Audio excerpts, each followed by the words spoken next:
Assalamualaikum warahmatullahi wabarakatuh. Halo adik-adik, apa kabar semuanya? Semoga kita semua dalam keadaan sehat walafiat. Amin. Bertemu lagi dengan Ibu Lina dalam mata pelajaran matematika. Pada pertemuan kali ini, Ibu akan melanjutkan membahas tentang operasi hitung bilangan bulat.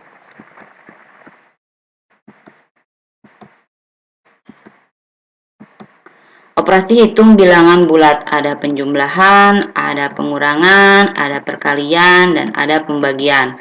Pada pertemuan yang lalu kita telah membahas operasi penjumlahan dan operasi pengurangan. Nah, pada pertemuan kali ini kita akan membahas operasi perkalian dan pembagian.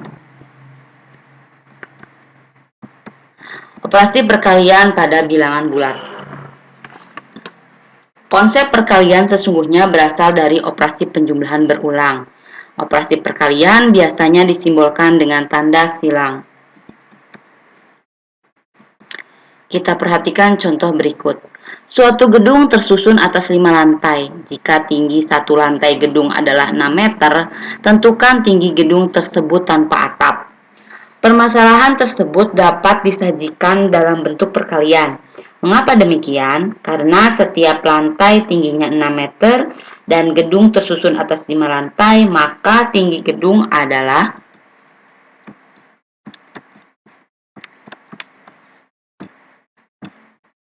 6 meter ditambah 6 meter ditambah 6 meter ditambah 6 meter ditambah 6 meter sebanyak 5 lantai. Atau dalam perkalian dapat ditulis 5 dikali 6. Dalam perkalian juga, 5 merupakan bilangan pengali dan 6 merupakan bilangan yang dikali. Jika pada garis bilangan dimulai dari titik 0 ke arah kanan sebanyak 6 satuan. Karena pada operasi perkalian merupakan penjumlahan berulang, maka bilangan yang dikali dijumlahkan sebanyak jumlah pengalinya. Berarti 6 satuan bergerak ke arah kanan sebanyak 5 kali. Sehingga titik akhir adalah hasil dari 5 kali 6 sama dengan 30. Jadi tinggi gedung tersebut adalah 30 meter. Contoh lain, Wulan mengalihkan suatu bilangan dengan 100 dan mendapatkan hasil 450. Jika bilangan yang sama dengan Wulan tersebut dibagi 100 oleh okta, maka bilangan yang dihasilkan adalah... Coba adik-adik perhatikan, dalam cerita Wulan mengalihkan suatu bilangan yang belum diketahui dengan 100 dan mendapatkan hasil 450. Dalam operasi perkalian menjadi titik-titik dikali 100 sama dengan 450. Bagaimana caranya kita untuk menemukan bilangan yang belum diketahui?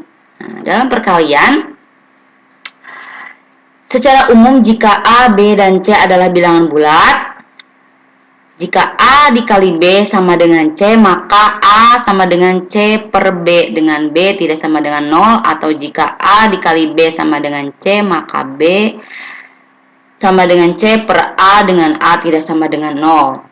Jika titik-titik yang ditanyakan itu A dan B itu 100 dan C itu hasilnya yaitu 450, maka A sama dengan C per B, sehingga A sama dengan 450 per 100 sama dengan 4,5.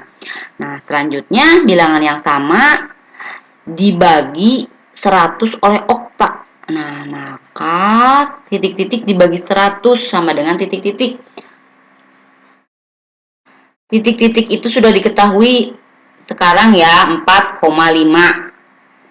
Maka 4,5 dibagi 1 sama dengan 0,045. Nah, sekarang contoh lain. Endang adalah anak yang rajin menabung. Tiap akhir bulan dia selalu menabung Rp500.000. Jika Endang menabung selama 7 bulan berturut-turut, tentukan banyak tabungan Endang dalam 7 bulan tersebut dengan potongan dan bunga bank diabaikan. Diketahui 1 bulan menabung Rp500.000. Nah, berapa dalam 7 bulan? Seperti yang tadi, 7 dikali Rp500.000 sama dengan Rp500.000 ditambah Rp500.000 sebanyak 7 kali, menghasilkan Rp3.500.000. Jadi banyak tabungan Endang dalam 7 bulan adalah Rp3.500.000. Secara umum untuk A elemen bilangan bulat positif dan B elemen bilangan bulat, maka A kali B diartikan menjumlahkan B sebanyak A kali. Sifat-sifat dalam operasi perkalian bilangan bulat ada komutatif, asosiatif, dan distributif. Secara umum jika A, B, dan C adalah sembarang bilangan bulat, maka berlaku 1. Komutatif dalam perkalian. A kali B sama dengan B kali A.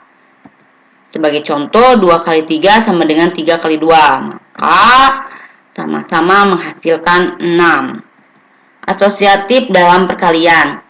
Dalam tanda kurung A dikali B dikali C sama dengan A dikali dalam tanda kurung B dikali C. Sebagai contoh, dalam tanda kurung 2 dikali 3 dikali 4 sama dengan 2 dikali dalam tanda kurung 3 dikali 4. Sehingga 6 dikali 4 sama dengan 2 dikali 12, maka hasilnya sama-sama yaitu 24. Nah, yang ketiga distributif dalam perkalian ada 2, yaitu distributif dalam penjumlahan. A dikali dalam tanda kurung B ditambah C sama dengan dalam tanda kurung A kali B ditambah dalam tanda kurung A kali C. Sebagai contoh, 2 dikali dalam tanda kurung 3 ditambah 4 sama dengan dalam tanda kurung 2 dikali 3 ditambah dalam tanda kurung 2 dikali 4. Jadi maka 2 dikali 7 sama dengan 6 ditambah 8, maka 14. Hasilnya sama-sama 14. Distributif dalam pengurangan. A dikali B dikurangi C sama dengan dalam tanda kurung A dikali B dikurangi dalam tanda kurung A dikali C. Sebagai contoh, 2 dikali dalam tanda kurung 3 dikurangi 4 sama dengan dalam tanda kurung 2 dikali 3 dikurangi dalam tanda kurung 2 dikali 4. Sehingga 2 dikali negatif 1 sama dengan 6 dikurangi 8. Maka hasilnya sama-sama negatif 2. Kenapa ya 2 dikali negatif 1 negatif 2? Oke, secara umum aturannya, jika positif dikali positif, maka positif. Jika negatif dikali negatif, sama dengan positif. Jika positif dikali negatif, sama dengan negatif. Dan jika negatif dikali positif, sama dengan negatif. Dapat disimpulkan, jika tandanya sama, hasilnya positif. Dan jika tandanya berbeda, maka hasilnya negatif. Operasi pembagian pada bilangan bulat. Operasi pembagian merupakan kebalikan dari operasi perkalian. Operasi pada pembagian dilambangkan dengan tanda bahagi atau garis miring.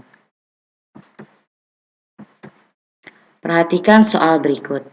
Karena sedang baik hati, Bu Fitri ingin membagi-bagikan kue kepada tetangganya. Kue yang dimiliki Bu Fitri adalah 12 kue. Sedangkan tetangga yang akan diberi kue tersebut ada 6 tetangga. Jika Bu Fitri ingin membagi rata kue tersebut, maka masing-masing tetangga mendapatkan berapa kue?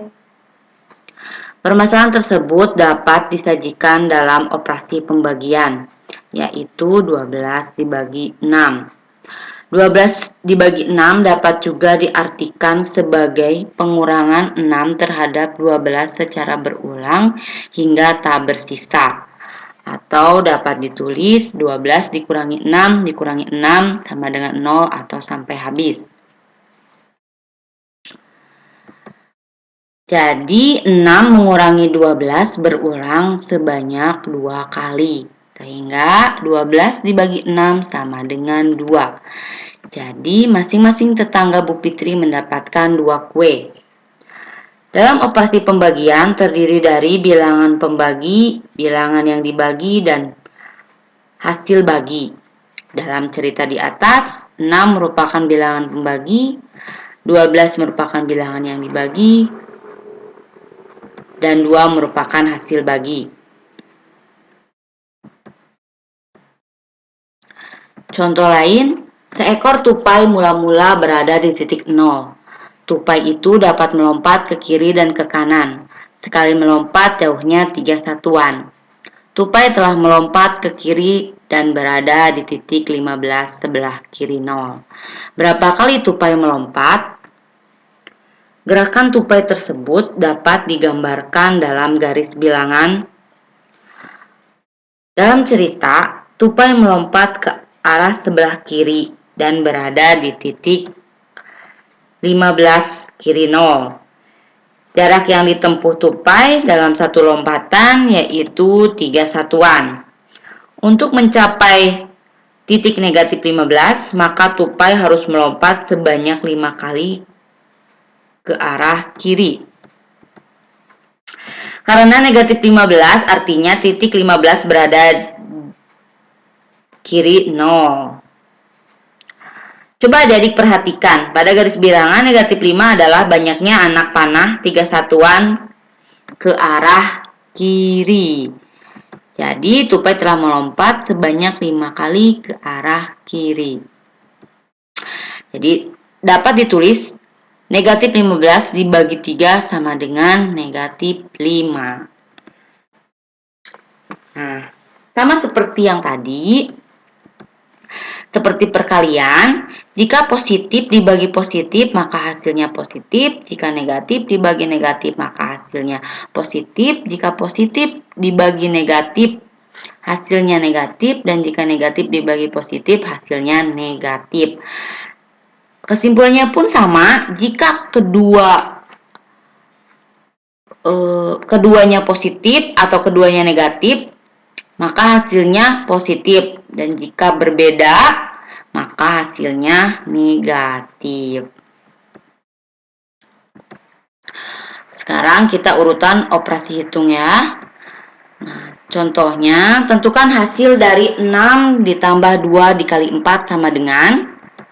Kemungkinan jawaban pertama yaitu 6 ditambah 2 dikali 4. Nah, pasti kita akan mengoperasikan yang sebelah kiri dulu biasanya gitu ya. Jadi 6 ditambah 2 jadi 8. Nah, baru dikali 4 sama dengan 32. Nah, atau kemungkinan jawaban kedua 6 ditambah 2 dikali 4 yaitu perkalian dulu, jadi 6 ditambah 2 kali 4 8 sama dengan 14. Nah, kira-kira menurut adik-adik yang mana yang benar ya? Oke, sekarang kita bahas urutan operasi yang pertama. Hitung bentuk yang ada di dalam kurung. Jika ada yang di dalam kurung itu harus didahulukan. Contoh, dalam tanda kurung 6 ditambah 2 dikali 4 sama dengan, nah berarti yang didahulukan 6 ditambah 2. Jadi 8, 6 tambah 2 8 dikali 4 sama dengan 32. Nah, yang kedua, hitung bentuk eksponen atau pangkat. Contoh, negatif 4 ditambah 3 pangkat 2 sama dengan, nah negatif 3 pangkat 2 dahulu ya. Negatif 4 ditambah 3 dikali 3 sama dengan negatif 4 ditambah 9 sama dengan 5. Nah, yang ketiga, perkalian dan pembagian secara berurutan dari kiri ke kanan. Sebagai contoh, yang pertama, 2 ditambah 3 dikali 4. Berarti perkalian dulu ya yang diutamakan, yaitu, nah kita tulis 2, nah 3 kali 4 yaitu 12. Jadi 2 ditambah 12 sama dengan 14. Contoh yang kedua, 48 dibagi 2 dikali 3. Maka pembagian dulu karena pembagian berada di sebelah kiri perkalian. Jadi hasilnya 24 dikali 3 sama dengan 72. Nah, contoh yang ketiga, 24 dikali 2 dibagi 8. Nah, berarti perkalian dulu ya, karena perkalian berada di sebelah kiri pembagian. Sehingga hasilnya 48 dibagi 8 sama dengan 6. Yang keempat, penjumlahan dan pengurangan secara berurutan dari kiri ke kanan. Sebagai contoh, 1, 3 dikurangi 2 ditambah 5 dikali 4. Kita dahulukan perkalian. Nah, jadi 3 dikurangi 2 ditambah 5 dikali 4 yaitu 20. Nah, setelah itu kita dahulukan pengurangan karena pengurangan ada di sebelah kiri penjumlahan. Maka 3 dikurangi 21 ditambah 20 sama dengan 21. Contoh yang kedua, 3 ditambah 4 dibagi 2 dikurang 5 dikali 4 sama dengan, nah berarti kita dahulukan pembagiannya dulu ya. Pembagiannya dulu. Nah, sehingga pembagian dan perkalian. Nah, sehingga 3, 4 dibagi 2, 2. 5 dikali 4, 20. Jadi, nah kalau sekarang penjumlahan dulu baru pengurangan. Karena penjumlahan ada di sebelah kiri pengurangan. Nah, 3 ditambah 25 dikurangi 20 hasilnya negatif 15. Oke, sekian dari Ibu.